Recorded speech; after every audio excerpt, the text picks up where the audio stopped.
Hey there, thank you for taking a second and watching this video blog that I'm creating. Today it is January 18th. It's Wednesday, January 18th, 2017. We're obviously just a little halfway through the first month of the brand new year. And I'm going to try to keep track of some of the thoughts and some of the things that come across, from time to time from different meetings. And yesterday I had the opportunity to share with a pros group in the Quad City area, which is not too far, if you will, I would just say just east of the Des Moines area there, about 3.5 hours or so. So centrally located here in the Midwest. Uh, nice city, 450,000 probably in the surrounding area. A lot of great professionals in that area. And yesterday, quite honestly, I forgot that I was supposed to be one of the two speakers in the group, and so um, with that, I was put under some pressure to step up and kind of talk a little bit about social media, which is the area that I spend a lot of my time and engaging people. And just kind of impromptu, I just kind of really spoke from my heart and told people exactly what I'm going to tell you, and that is although you can represent multiple businesses throughout Facebook as a social media manager, um, there are common threads that run throughout each and every one of these businesses, and that's how you get people to engage. And so, just as an expert that spends all my time looking at this, I was able to kind of let them know that there are data points that connect throughout all of these things. What do people respond to? How are you engaging your audience? Are you asking them questions? And really, I think the really big and the key important point for what I really believe is probably one of the most important things when it comes to engaging audiences. And I said this to that group yesterday. I said, look, you got to get good with being naked. And thank God nobody actually took off their clothes. But the truth is that people are so sick and tired of pre-developed ideas and just all of this overproduction, and people just want truth. And so if you can really kind of what we always in marketing we call it, like getting through the glass, like getting to that person, if you can touch that person in a way that you can connect with them. One of the things that I used as an example, I know one time I used this as an example. In the very early years of when I started my career, right out of college, I started as a technical recruiter. Now, look, I had no idea even really what I was getting into, this racket. I kind of joke about it's the last true vestige of capitalism. I mean, it truly is off the sweat of the labor of others that we made money. And so again, that was one of those, like, kind of everybody knew it but didn't really openly talk about it. But the real issue was transparency on billing with these contractors that would come into these places and work and be high level technical professionals that would be well compensated in many cases, but in some cases, the guy that could be sitting right next to him could be making half as much. And in many cases, I witnessed some of those guys that were making half as much were just better performers.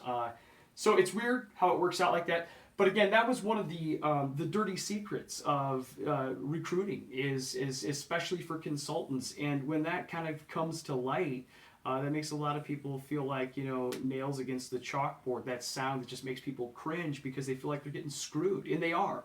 At least in their eyes, it's a real PR problem because there are things that are hidden in there. There's loaded costs, but we don't talk about those. It's that shock value of I'm paying the guy $25 and we're billing $150 for the guy. And their case is just like that, and they're almost, it's almost criminal in some cases. And so that was one of the dirty secrets of technology recruiting. And when I said to these business professionals that ranged everywhere from real estate agents to pest control, all the way down to multi-level affiliate marketing that includes, sports drinks. Those, Advocare is actually one of them. Give a shout out to that. I'm not, but like literally a range of professionals.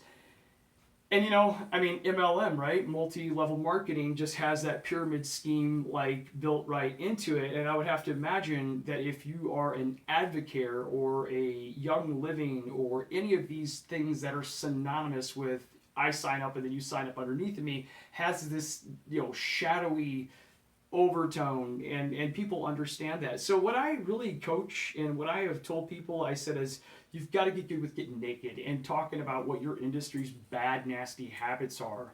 And really, that's the only way that you raise a game. I mean, you really can't hide from those things. I think that you become the voice and you elevate that.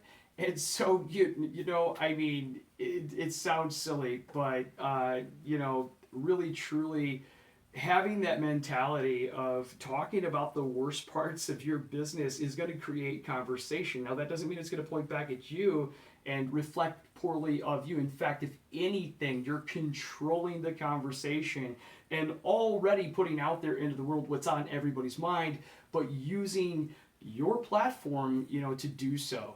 And so I've coached chiropractors is specifically there is a resistance by at least a percentage of people out there that have never visited a chiropractor before for even like giving one control of their neck. I mean, that is a vulnerable area. And there is a percentage, and I've talked to nurses, people that you would probably think would see some value in chiropractic treatment and therapy.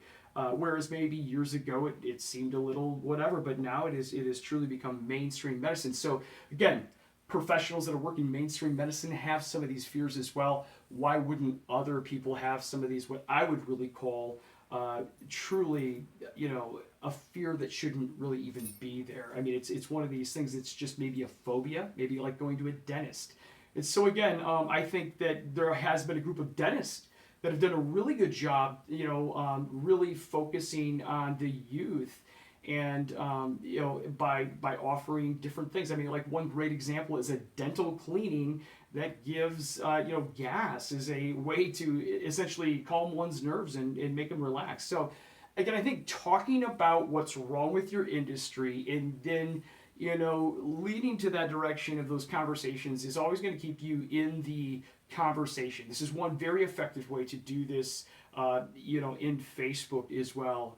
But again, just for, today's tidbit, a recap of yesterday, thoughts to think about. Let's think about the power, like I said, the power of getting naked. You got to say it 3 times or nobody's ever going to, but, power getting naked, power getting naked. People getting in front of people is one of the largest fears that's out there. They say that you're standing up in front of somebody, you got to imagine them all just naked. Now, that's a scary thought to me. But what's not a scary thought to me is talking to you about something that I really enjoy and that I love and that I'm passionate about. And so, if you can get past that mental block and just once you get this video in the can, once you reach out to your customer, once you talk to them, put it aside, let it go on tomorrow and don't think about it anymore. Because the truth of the matter is, and you've got to get good with this, is you will get people that are going to be the people that are going to slam you and have horrible comments to say about something or whatever. But again, really keeping it above par by going into it with certain messages and by controlling that on the front end, you can really be effective and be a leader in your industry by exposing, again, whatever dirty secrets that are in your industry. So again, if you're watching this, thanks again. Please leave a comment, subscribe below, and share your experience as well. Put a link on there. I'd love to chat. Again, my name is Brandon Wyatt. Thank you, guys.